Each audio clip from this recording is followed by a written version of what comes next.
bit as I go through. I saw a photograph earlier, so it's got to be here. I'm sorry.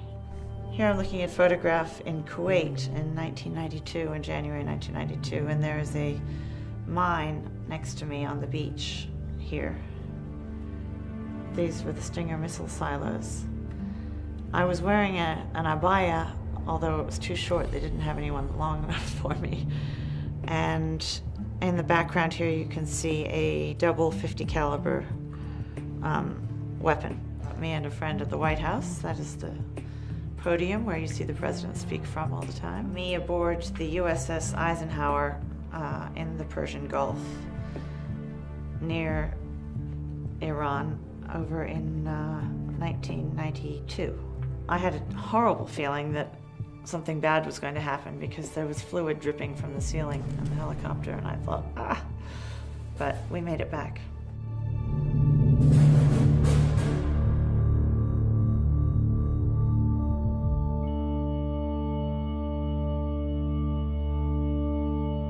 My name is Gwenyth Todd. I am American.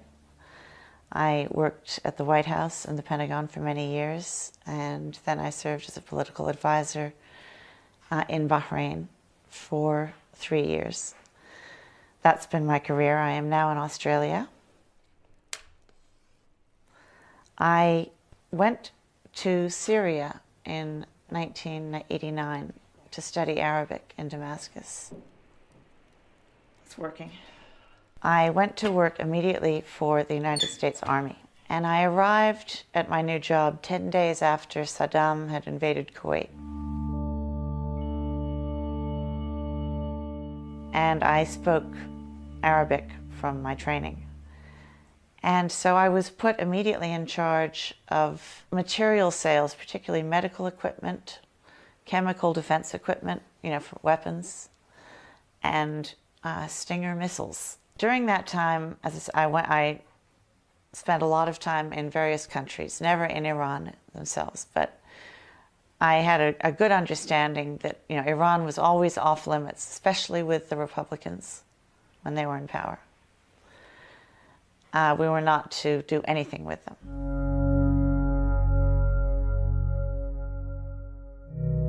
In 1998, I think it was, President Khatami gave an interview to Christiane Amanpour, and in it he said that he was open to discussing things in a respectful way with the United States.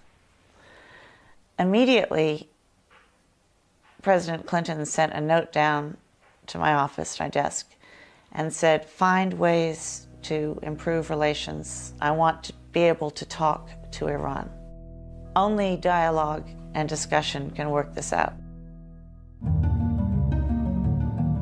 Our problem was, in America, we have a very strong Israeli lobby, AIPAC.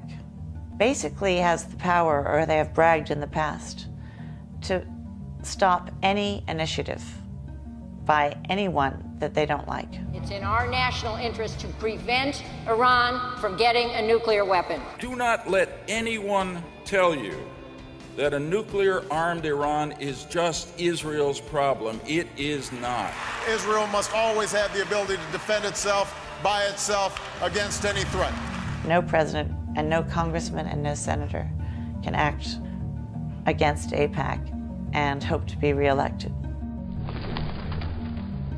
So President Clinton, he was in his second term, so he had nothing to lose anyway, said, make sure you know what AIPAC, the Israeli lobby, is doing, because they're going to try to stop this effort. I would go out almost every week for lunch with the political and policy director for AIPAC.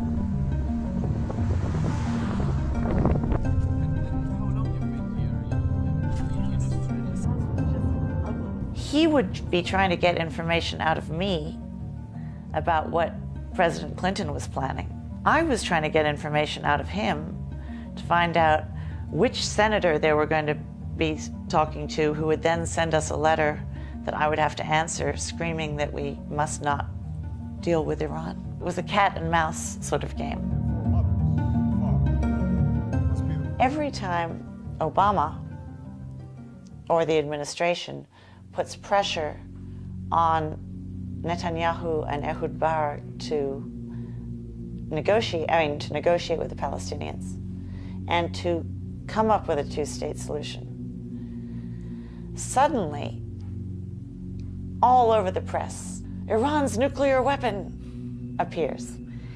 And we're like a dog with a squirrel. If I say, if I call my dog out here right now and she's patting me and I go, squirrel, she'll tear off.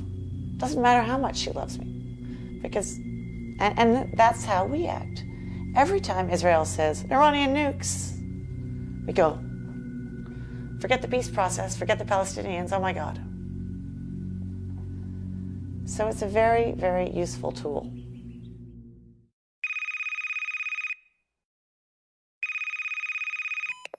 I got a call from a woman, and she said, can you meet me at this restaurant? And I said, sure.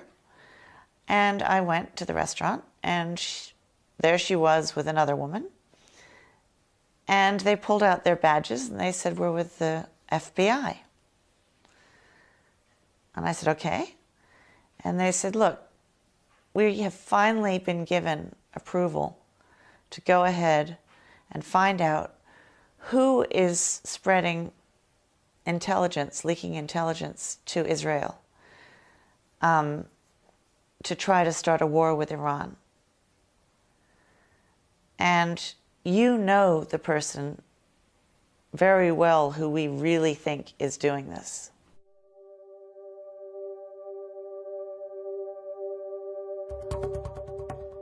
This particular man was in the middle of his 6th divorce. And I went out with him once a week for dinner. And we would discuss everything, his family, but I would try to get him talking about who was passing information and what were they trying to do about Iran. Why are you supporting war against Iraq? Saddam Hussein is awful, but you don't have a good replacement. Many, many, many people are going to be killed. He said to me, we don't care about Iraq. Israel doesn't care about Iraq. We just want a base from which to operate for a regime change in Iran. And that is where we identified Larry Franklin, who was a Pentagon official who was passing information to the Israeli lobby. They actually caught him going into a restaurant where the Israeli lobby guys were waiting, and he was carrying a classified document about Iran. And they got him red-handed. He pleaded guilty to spying and passing secret documents. But they still had to try the Americans.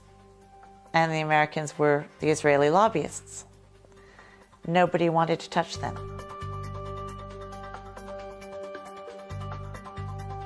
So in 2004, I was called by the FBI again. We know these people are spying. They've been caught ready to receive information. It all has to do with Iran.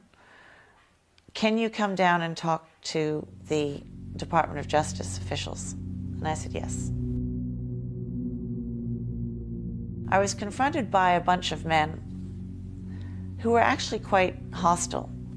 They were being quite nasty, and I turned around and I said, I don't think you understand what is at stake here. I said, Iraq is in terrible turmoil. People are being killed everywhere. It's not going to get better. Now we're talking about people who want war with Iran. You're talking about possibly starting World War III. You would kill, hundreds of thousands or more Iranians, and there would be Americans killed. And it might be the one thing that would unify Sunni and Shia against all of us, because Iran doesn't like Al-Qaeda. But if we're bombing Iran, they'll side with Saudi and others, because It's a threat. It's a threat to Islam, to the Muslim Ummah. It's a threat to everything. They excused me. They said, thank you very much. We'll call you.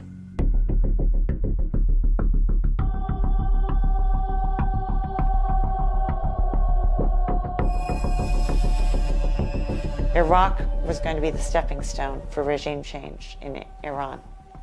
We were going to invade Iraq, set up a government that was friendly to Israel and friendly to us, and from there, they would be able to meddle in Iranian politics and create problems. That was the original plan. So they had to get everyone into we had to get into Iraq, we had to get rid of Saddam. I was asked to come out to Bahrain, and my job was force protection and political advice. I had no immunity. I was not a diplomat. I was not a government employee. I was a civilian. I made sure that our admirals and our people and our ship captains going out there, I would lecture them and I would explain the truth. Listen, this is a routine game that is played.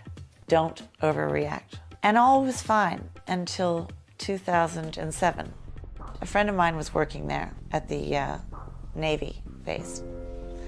And I sat down and I spoke to the American admiral. He said, look, what I'm really worried about is there'll be a miscommunication. Somebody will think that someone's actually going to fire at them, and then we'll start a war. And he said, so I'd like to set up a phone line to the Iranians that we could call and say, look, whatever we're doing is routine. You're going to Washington to propose that? He said, yes. I said, you're going to be shot down. He said, you think? No. Why would they shoot me down? I said, because the people you're talking to want a war with Iran. No. Nobody wants a war with Iran. I said, yes, they do. And these are the same people who dragged us into war in Iraq. They'll do it if they can. And so it all happened as I said it would. The line was never set up.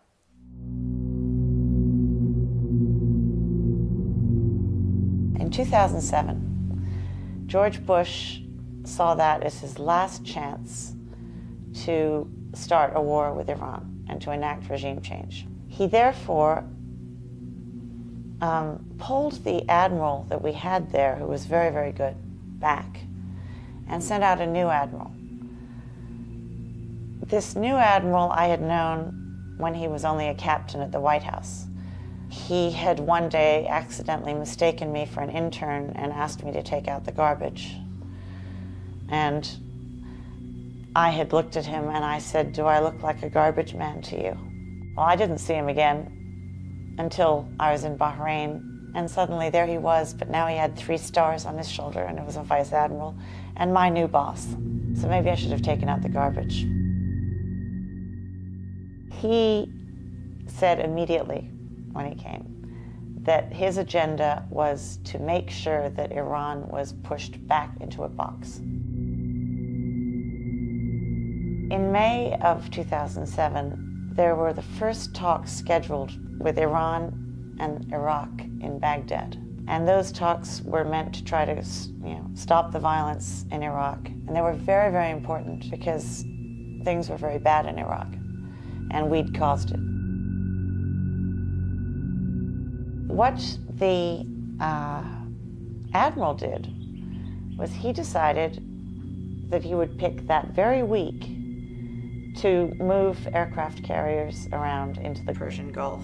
Nobody has time to look at ship movements all day long. It's left to the military commanders because it's just, nobody has time. Nobody would notice this. The State Department wouldn't notice this unless somebody told them. I want to make sure that nobody in Washington finds out that we're doing this. We're just going to go through there and see what the reaction is from Iran. It wasn't a build-up for war, but it would look like it, and it might make somebody panic and shoot. And all we need is one shot, and then we can just, open fire, self-defense. Even the Department of Defense didn't know.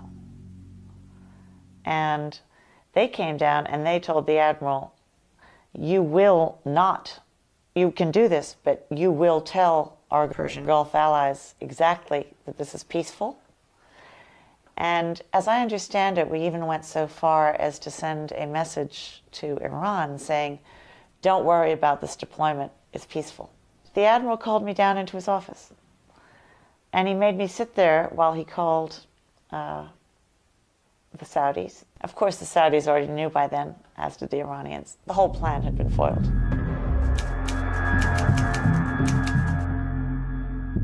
I was sitting in my office at about 2 o'clock in the afternoon, 2:30, and a young lieutenant came in with a piece of paper in a folder.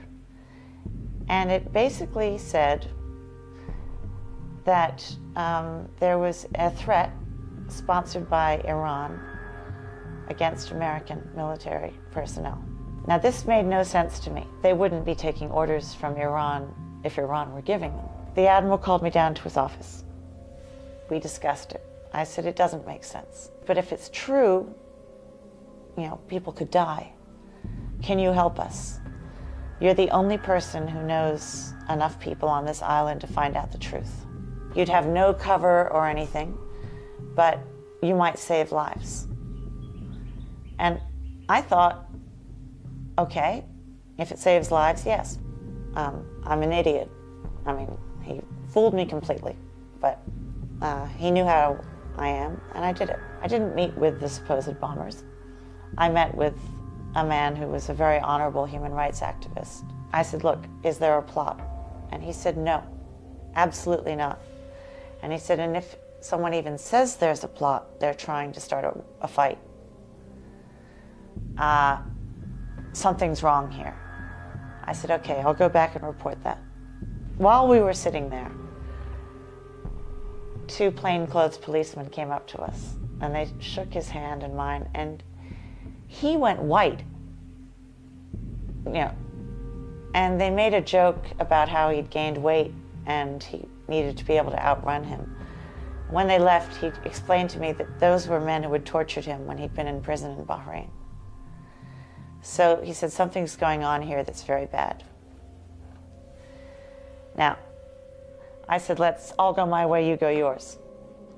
So I came back to the base that night at 10:30 at night, and I used my badges and they didn't work. I thought, oh God, you know, it's not working, the machine. So I called the duty officer, and he knew me, and he said, come on. You know. So I went in, I typed up the whole report, everything saying, Iran is not planning this. There is nothing going on like this. In fact, whoever reported this is probably up to no good. You need to find out. And I put it on the desk of the head of intelligence, and I went home. He came in after midnight. He typed it up, and he filed it, and he sent it back to Washington without asking the admiral, because the admiral was unavailable. The next morning at 7 o'clock, I came into the office. It was a Friday, so it wasn't a work day, but I was greeted at the door by the head of intelligence. He said, get off the base. Something's wrong. He said, I filed your report. It was one of the best reports I've seen. It's gone back to Washington, but the admiral is furious, and so is his security officer. And I called Commander Chow. I said, what's going on? She said, we have suspended your top secret special access intelligence clearance. I said, why? And she said, that's classified.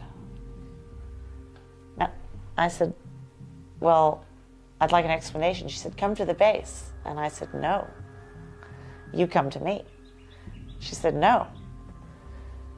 So I was completely confused at this point. I called my friend who was at the base, and I said, I need you to go find out what's going on. He went, and he went to speak to the chief of staff, and he found a letter, which I have, dated December 13th, 2007. It is prepared by Commander Chow. It suspends my top secret special access clearance. It tells me my badges have been deactivated. And it says that all my colleagues have been notified. They sent the Bahraini police to that village, and they were waiting for me to drive in there. And I was going to be either arrested or killed. If I were arrested, they would pull out this letter and they would say she was actually a spy for Iran. We had just informed her that we were suspending her clearance, and she was going out to plan a terrorist attack with Iranian-backed people. That would justify a war.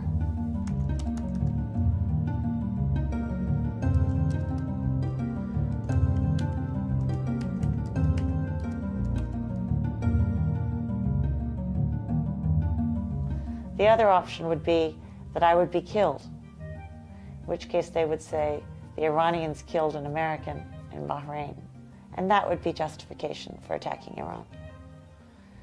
Those are the only two options I can think of.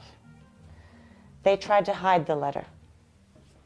They did not let me have it, but my friend had seen it. I fought for 3 months. I finally got the letter. By that time, I was in Australia. But in the interim, I got a lot of support from all my colleagues, but nobody would, the lawyers, no one would talk to me about anything. They wouldn't give me any answers.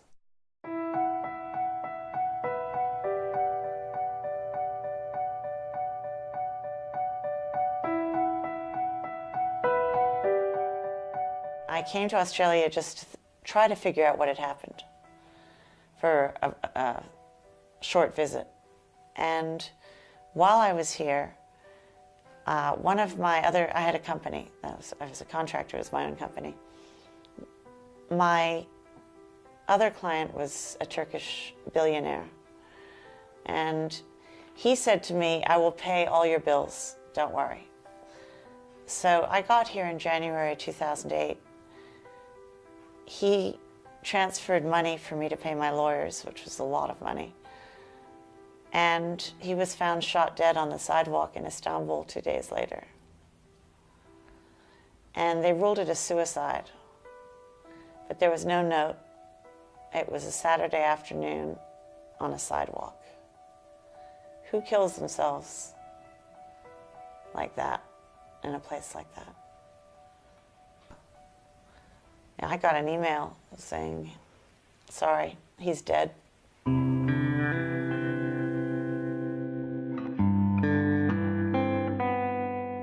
Yeah, these people don't mess around. They wanted war, and they want war now. It'll be you and me who will die, and our families, and babies, if there is a war like this.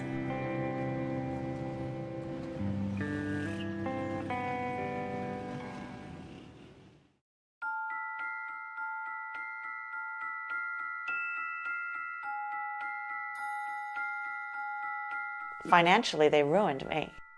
We just bought this house. As I said, we moved in 3 weeks ago.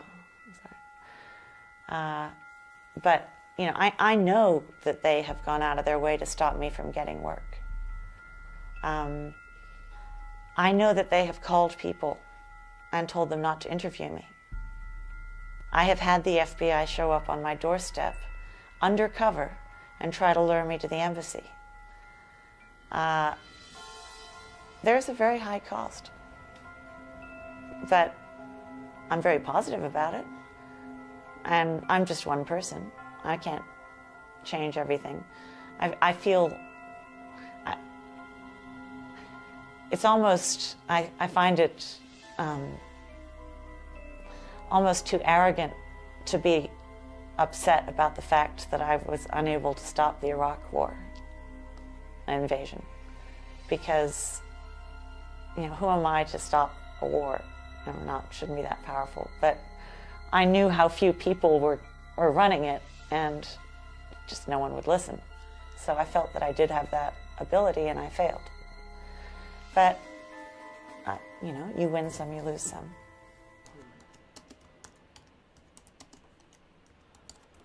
Free press is really hard for the people who carry out these conspiracies. Because when they see that actually, you know, in the media, that we're all normal people, I respect, the Jewish faith, and I respect the Buddhist faith and the Hindu faith. People are people. It's what they do. It's not how you label them. And there are no organizations that can fix this. Only people can fix it. And if you come out with too much in the media that is against the agenda of these people, you find your satellite connection cut off.